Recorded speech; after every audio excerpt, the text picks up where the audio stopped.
talk about a historical moment in the history of Lucha Underground. But before we get there, basic bitch version of NXT. Yeah, welcome to the Midweek Wrap-Up. This is the go-home show to take over Toronto, so most of it was, here's what's happening on Saturday. But we did have a few things happen. We had Liv Morgan and Peyton Royce keeping that the women's feud going. Peyton Royce had Billie Kay in her corner. Both these ladies came out swinging, and were just hauling off on each other. That was the coolest part. It was a good fight, and then Peyton, being the bigger of the two, had the advantage for most of it. She was trying to find different ways to hurt Liv, and then Liv started to get a little bit of a comeback, decided to get a little too big for her britches and drop kick Billie Kay through the ropes, and that didn't quite sit well with Billie Kay, because as Liv Morgan was getting ready to beat Peyton Royce, we had Billie Kay come in, attack Liv Morgan, causing a disqualification. So Liv Morgan does get the win. Crowd starts chanting for Aaliyah. Aaliyah runs down and doesn't really do much as they both proceed to get beat down by Peyton Royce and Billie Kay. Luckily, Ember Moon felt like she needed to be a part of the situation. She ran down, saved the day, and helped both Liv Morgan and Aaliyah get a little bit of one-up on Peyton Royce and Billie Kay.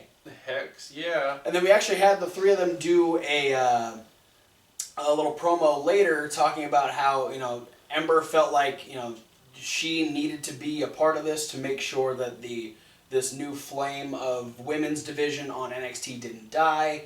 And make sure that fire doesn't get put out. And they... I like your style, Ember Moon. Yeah. All the fire puns. Yeah. It's hot. They pretty much challenged Peyton and Billie to find a third member, and when they do, come find them. Yeah. So we got us a 6-women's tag team match coming up here pretty soon. Then we got it. It's been building for a couple of weeks. The return has been touted.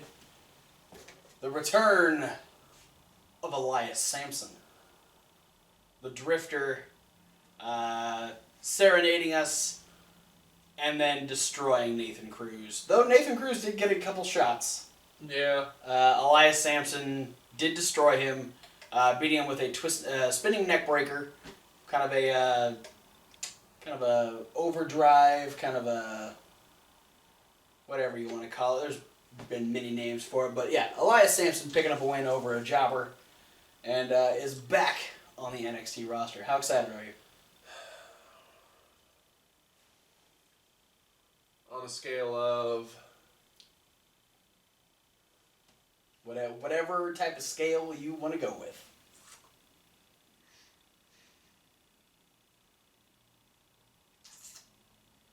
On a scale of 1 to 10, I'm at about an Alex Riley. Wow. I didn't know you disliked Elias Samson so much. I didn't know either. Until he showed up, and I was so let down that this was the return. I'm on a scale of Dan Matha's debut versus Dan Matha getting attacked by Samoa Joe. I'm a Dan Matha gets attacked by Samoa Joe, because it could have been Dan Matha. It could have been someone that we didn't really give a shit about. I actually kind of like Elias Samson, and this is like his second chance of doing something on NXT, so... No, this is like his 4th chance of doing something. As the Drifter, it's his second. He had his... Before you get so excited about his second chances, give Dan Matha a first chance. Nope. He had his first chance, and it got squashed by Samoa Joe. And then our main event was a grudge match between Andrade Cien Almas and Cedric Alexander. This was another physical bout where... chops and knees and there were a lot of chops. Like that was the running theme for most of the match. Chops was the fucking special of the night. Chops. And like the blue plate special. Yeah. Everyone gets a plate of chops. Cien had welts all over his chest by the end of the match. You could count up to 25 on his chest with Cedric Alexander's fingers. Yeah, you really could. And it was Yeah, it was a very aggressive match. Both of them having issues from their falling out during the Dusty Classic, and Cedric, was taking it to him pretty, just being Cedric in a very pissed off mood. All of his aerial maneuvers had a little bit more oomph behind him, and he actually hit the lumbar check as Cien was running to do the double knees in the corner. Cien quickly scrambled over to the ropes though. And as Cedric was trying to pick him up, I don't know why he was straddling the second rope. Not sure either. I think it was because he was like partially out of the ring. He tried to pull him back in, but Cien acted like he was trying to get up by pulling the second rope and then let it loose on the nether regions of one Cedric Alexander. The referee even went, "What did you do?" And Cien's like, "I was trying to get up." And, and then I dropped my phone. And then Cien Almas, with the trap DDT, defeated Cedric Alexander. Yeah. So, that's probably not the last we're seeing of those two. I hope not. But yeah, that was it for NXT. The rest of it was all talking about this Saturday's NXT TakeOver Toronto. Yeah, basically the main event was a video package for Samoa Joe versus Nakamura. Yep. And there was a huge segment dead smack in the middle that covered the entire Dusty tournament. Yep. Yeah. And that was it. Let's move on to Lucha Underground, where We only had one match. One match that took the entire show, and that was Aztec Warfare 3. Oh, what? So, I'm going to do the list of entrants first, and then we're going to talk about the eliminations. Yeah. So, number one, we knew was Matanza, because he was the defending champion. The Monster Matanza. Number two, we'll actually talk about our opening segment here, ended up being Johnny Mundo, who was supposed to be number 12, and decided to, talk a little shit to Dario, saying that, hey, Not the smartest choice. I know I'm going to win Aztec Warfare tonight, but in case I don't, I'm going to cash in my gift of the gods for a shot next week. So just so you know. And so Dario's like, okay, well, you seem so confident. Well, how about we do this? And then tears the number 12 in half. And gives him the 2. Gives him the 2. So Johnny Mundo came out number 2. And then Dario then also had a number 1 with him, so he came out at the beginning with Matanza. 2 number 1s. Okay, I get it. Then we had Son of Havoc. We had Jeremiah Crane, Pentagon Dark, PJ Black, Mariposa, Rey Mysterio, Dr. Wagner Jr., Marty the Moth, Jack Evans, Sexy Star ended up coming in at number 12. But she was supposed to be number 2. Yeah, so we're assuming that they switched the 2 of them. Ricky Mandel and Lucky 13, followed by Masquerita Sagrada, Famous B, The Mac, Joey Ryan, Mil Muertes, Cobra Moon, and Drago. Now, as far as the eliminations go, there was Ricky Mandel, I think, got Evalise's spot. Probably, yeah. Evilise having that unfortunate landing on the Rana last week more than likely took her out of Aztec Warfare. Yeah, there was a lot going on in this match, and it's a lot to follow, so we're just going to focus on the eliminations themselves. Jeremiah Crane was the first eliminated, though there was him, Son of Havoc, and Johnny Mundo all going after Matanza for the majority of their time in the ring. He ends up getting a twisting German, gets eliminated by Matanza. Mariposa is next after a little bit of fighting with Jeremiah Crane prior to his elimination, ends up getting a chokeslam from Matanza. Yeah, she was trying to seduce Matanza. Yeah, and it was working for a second. It was working for me. That's just because you know who she is underneath all that. I do. Dear Lord. I don't care what her gimmick name is. Melissa Anderson. Cheerleader Melissa. You are fucking hot. Son of Havoc ended up getting... tried to do a back spring elbow and got a double super kick from Jack Evans and PJ Black, and then got hit with a twisting moonsault by Johnny Mundo. Pentagon Dark was trying to eliminate Ricky Mandel because that's what happened in season 1, but he was attacked by Black Lotus and the Triad. Yeah. And so Vampiro was hot for ninjas on this episode of Lucha Underground. But yeah. Hot for ninjas. Doing his own rendition of Van Halen. Pentagon Dark. Vampiro. Hot for ninjas. Vamp Halen. Pentagon Dark ended up getting destroyed by all 4 women and then got covered by Johnny Mundo. Ricky Mandel was eliminated by PJ Black. Masquerita Sagrada, God bless the little guy, but he got hit with Wrath of the Gods by Matanza, and He got extraterritorially Wrath of the Gods. yeah. Famous B decided that it was a good idea to try and make Rey Mysterio more famous, and he didn't realize that 619 was a better number than 423, ended up getting that to the face, and got eliminated by Rey Mysterio. 423, you fucked up? Marty the Moth was then eliminated by a rolling prawn hold from Rey Mysterio. One that drove him head first in the mat. Yeah, it wasn't pretty, but it worked. After though, I want to say kudos to Marty for going straight for Matanza The fact and that fucking him up. the fact that Matanza eliminated Mariposa just pissed Marty off. So Marty and Matanza just hauled off on each other. Yeah, for and then a good portion. Booted him in the face, clotheslined him out of the ring, and then did a goddamn Mike Awesome dive. Yeah, no, it was good too. It was one hell of a dive. WWE, you let this guy go. Yeah, well. You let a lot of these people Yeah, go. no, there's a lot of these guys that WWE let go.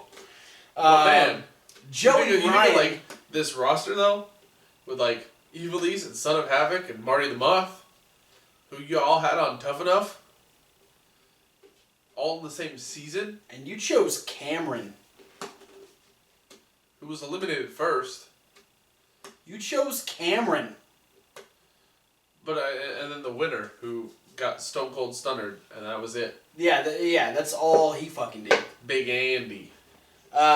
Joey Ryan decided, you know what, last year didn't work out too well, so I'm gonna try it again this year. But rather than handcuffing himself to the rope or to the siding on the outside, he handcuffed himself to the railing of the stairs. But Matanza was out right after him. That was Mil Muertes. Mil Muertes was out right after him. Ripped the handcuffs off, took him in, and He actually pulled on Joey Ryan so hard it broke the handcuffs open. Yeah. He threw him in, and then at the same time, a flatliner to Joey Ryan and Wrath of the Gods to Dr. Wagner Jr., simultaneous eliminations by Mil Muertes and Matanza. Yeah, and then they looked at each other like, dude, you're big and wear a mask. And he's like, no, you're big and wear a mask. Let's fight. And then they did. They fought. And then back-to-back, Jack Evans and PJ Black were eliminated by the Max Stunners. Cobra Moon was quickly...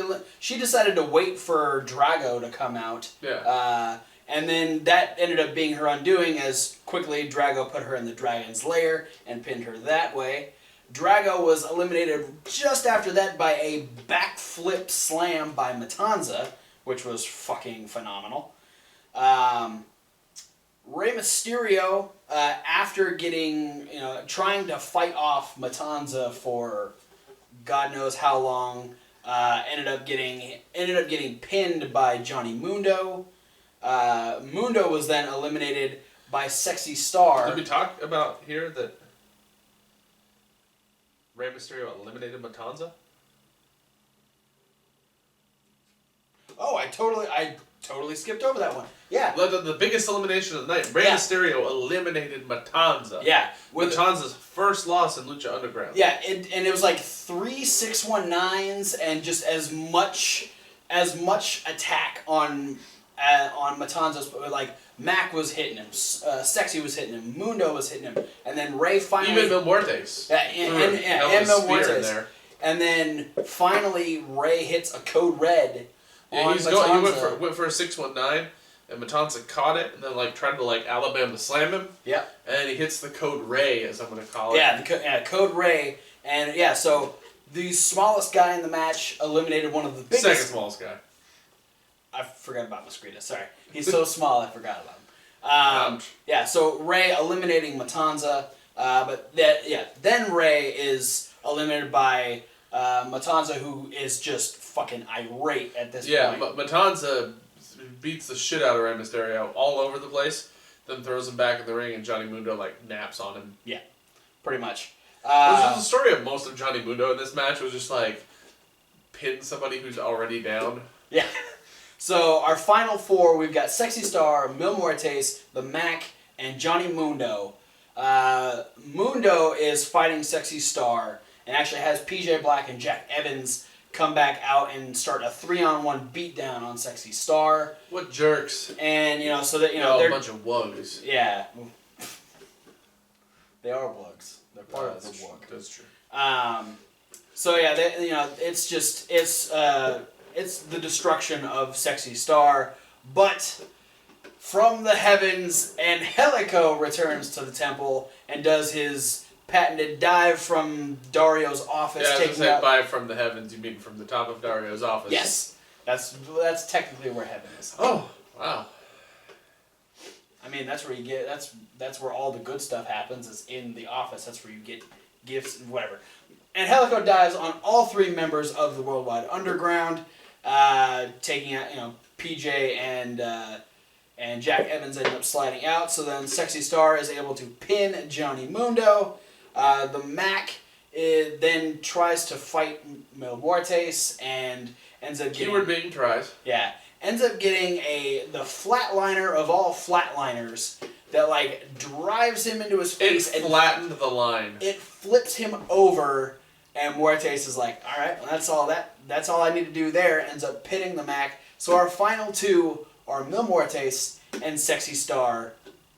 And as if the 3-on-1 beatdown wasn't enough, Sexy Star now has to face one of the biggest guys on the roster. Yes, and not only just one of the biggest guys on the roster, but then Mil Muertes decides he's just going to start throwing tables and chairs into the ring. Yeah, no, yeah, it's just, I think she ended up getting a choke slam on the chair. Well, she reversed it into a DDT. Yeah. And then she was able to reverse all of his shit though. Yeah. Because he went for the chokeslam on the chair, she reversed it into a DDT, he tried to spear her through a table, she moved out of the way, then he tried to superplex her through a different table, and she was able to knock him off the ropes through the table. And then she beat the shit out of him with a chair. Yeah, she grabbed the chair and clocked him in the head about 6 times. Yeah, so for some reason, she was just able to outdo everything Mil Muertes was trying to do to her. She's fast, man. And so yeah, that second attempt at the superplex, Sexy's able to fight out, ends up knocking him off the second rope through the table, follows it up with a double stomp, 1, 2, 3, and your new Lucha Underground champion is Sexy Star. Heck yeah. So Lucha Underground following suit with the rise to power of the women's wrestling revolution. The first women's champion in Lucha Underground. She's now, I think, the only title she hasn't held now is the Trios title. Yeah. So, Sexy Star is almost a Grand Slam champion in Lucha Underground. So, congratulations to Sexy Star. It was an intense match. It was. There was all kinds of shit going down. It was fun all the way through. Matt Striker and Vampiro each said shit about 3 times. A couple of times. We saw the return of Black Lotus with now her 3 little ninja chicks. So that should be interesting to see. And the return of Angelico. Yeah, the return of Angelico. Cage and Tejano weren't in this, they're which still was ready for to finish up. Well, and they lost that tag team match last week, so it was there were a couple of regular big dudes that weren't in this. There was a lot of smaller talent in this year's Aztec Warfare. So much different looking array of people this year. So good job, Lucha Underground. I'm definitely interested to see. Now we know that Johnny's cashed in his gift to the gods, so we should be seeing Mundo versus Sexy Star next week. Yeah. And with that cash in, we'll then start seeing the dispersing of the Aztec medallions again. Yep. So look forward to that and coming. One. The naked Jason Statham, which is now the rabbit. Oh, is it? Yeah, the rabbit. Yeah. Yeah. Well, I'm especially with like Cobra Moon trying to get Drago to like rise to power in the Serpent tribe. I wonder if there's going to be a lot more attention on like what's on the different medallions. Potentially. We will find and out. the blue barracudas, the purple monkeys, the green jaguars, And are you getting this reference at all? no. Okay, yeah, old show, Legend of the Hidden Temple. Oh, yeah, that was a Nickelodeon thing, right? Yeah. I didn't have Nickelodeon very often, so I didn't get to watch it. I was just gonna start listing Power Rangers. Oh no, blue barracuda. Pink pterodactyl and red tyrannosaurus, blue triceratops, the black mastodon. I'm having a hard time remembering what the other three teams were. We'll find out. But that is it for the midweek wrap up. Thanks for watching. Don't forget to like, comment, subscribe. Click all the links down in the description to send to all of our social medias. You can check out this review along with the Indie News Raw Review and SmackDown Rundown in podcast form at the SoundCloud link below. You can also stay over here on the YouTubes for extra videos because coming up next we have one big old prediction video. Yeah, we're going to be smashing TakeOver Toronto and Survivor Series together. Yeah, 11 matches, big matches coming up this weekend from WWE, so check out those. You only get those in video form, as well as all the stuff you'll find over on Reasonable Wrestling Fans. Yeah, that's reasonable with a W. Like wrestling, where you get unboxing videos, reaction videos, the punishment and wager videos, which will be deciding the newest one as a part of this lumped together predictions video. So look forward to that. Thanks for watching, guys, and we'll see you at whatever video you decide to watch next. Post in the comments below if you know the name of the crazy temple door mouth man statue that talked on Legends of the Hidden Temple. And I'll give you a shout out next week. And fuck Jack Evans. Fuck Mariposa. Well, that's just a kid.